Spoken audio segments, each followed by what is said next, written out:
What's going on, guys? The Comics Kid 2099 here. Welcome to day 86 of the 365-day graphic novel review challenge. Today, I want to talk to you about Batman: Death by Design by Chip Kidd and Dave Taylor.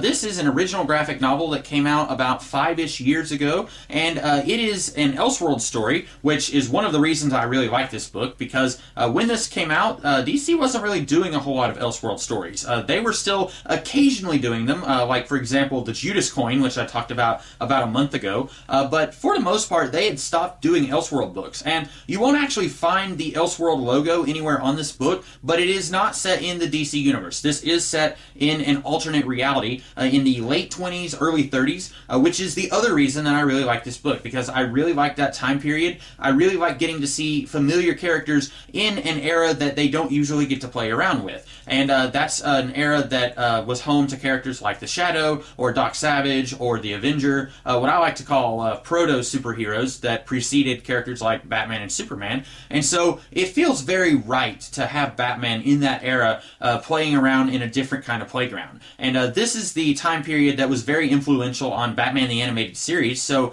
when you look at this book, you're going to kind of see a similar aesthetic that you saw in Batman the Animated Series, like blimps and skyscrapers that look a lot like what would belong in that series, and I really like that aesthetic. I really like this time period, and so those are two things that are definitely going for this book. I really love the artwork here. This is some amazing artwork. It's all done in grayscale, or a black and white type style, and that totally works here. On the back of the book, we have a little recommendation, if you will, by Michael Chabon, who is an author who wrote The Adventures of Cavalier and Clay, if you've heard of that novel, and he says about this book, this unites fandoms: comics, classic black and white film, architecture, design, like a conqueror unifying thrones. Pure deliciousness from start to finish. I have to agree with that. This takes just a little bit of all those things that you love, black and white movies, architecture, which is definitely coming from Chip Kidd, I believe, because he is very much a designer. When he looks at something, a project that he's working on, he looks at it as a designer. A lot of the books that I talked about from Chip Kidd,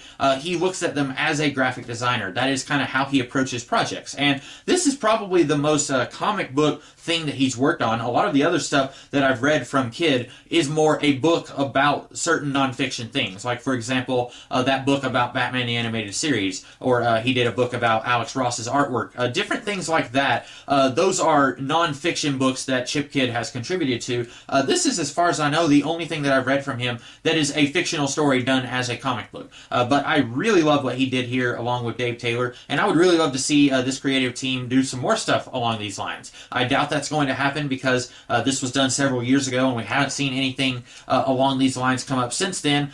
Maybe it just took them a really long time to do this. I don't know. But I would really love to see them do like a Superman book along these lines. I think that would be really cool. Like I said, I don't think that's ever going to happen, but I think that would be neat. I really like just about everything about this book. There's really just one thing about it that I don't actually care for, and that is the way that this book handles the bad guy and the mystery element of this book. And I guess now is as good of time as any for me to talk about the plot of this book. This involves Batman going up against a guy who calls himself X-Acto, and there are these various buildings in Gotham City where the construction was done in a very shoddy manner, and X-Acto is trying to basically dole out vigilante justice on all the people who cut corners and caused all these buildings to be erected in an irresponsible manner. And so Batman is trying to stop X-Acto from carrying out vigilante justice. And this story is a mystery story where you and Batman are trying to figure out who this X-Acto guy is, and preferably the audience wants to try and figure this out before Batman does. And the problem here is that this is not a fair play mystery. And what I mean by that is that a fair play mystery gives the audience every bit of information that is necessary in order to solve a crime. Now, you might not necessarily be able to figure it out. It may still be tricky and difficult to figure out, but in theory, if you're smart enough, you will be able to figure it out along with the detective. A fair play mystery is supposed to give you all the facts, and it's not supposed to cheat in delivering you any of these facts. It's not going to alter the facts or fail to give you any information.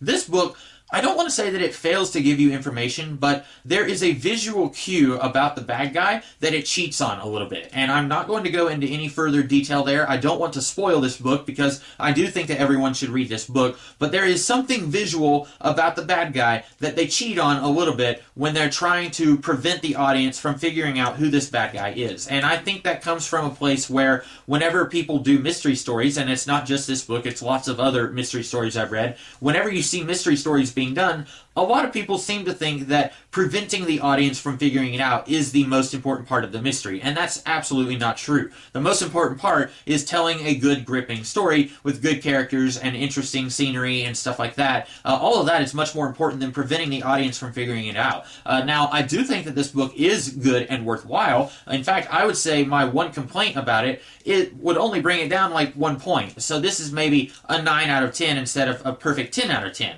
That's still a very solid recommendation about this book. I cannot recommend this highly enough. One of the other things that I really like about it is that it is a standalone graphic novel. It doesn't require any homework in order for you to understand what's going on here. You could give this book to anyone and they would be able to understand it. Now, that doesn't necessarily mean that everyone would like it. I think that you definitely have to have a love for those things I mentioned earlier, black and white films, comics, architecture, design, that sort of thing. If you don't have a love for any of those things, you might not like this book, but you can at least give this to somebody who doesn't read Batman comics and they would at least understand it. And I think that this is a very solid book, highly recommended. It's one that just kind of flew under the radar when it came out. I don't remember a lot of people talking about this when it first came out, and that's a shame because I do think that it's worth talking about. I think that this is a book that more people should talk about. So that's all that I have to say about Batman Death by Design. I hope that you guys liked this video, and if you did, be sure to like, share, comment, and subscribe, and I will be back tomorrow with a different kind of video. In the meantime, you guys have a great rest of the day. Catch you later.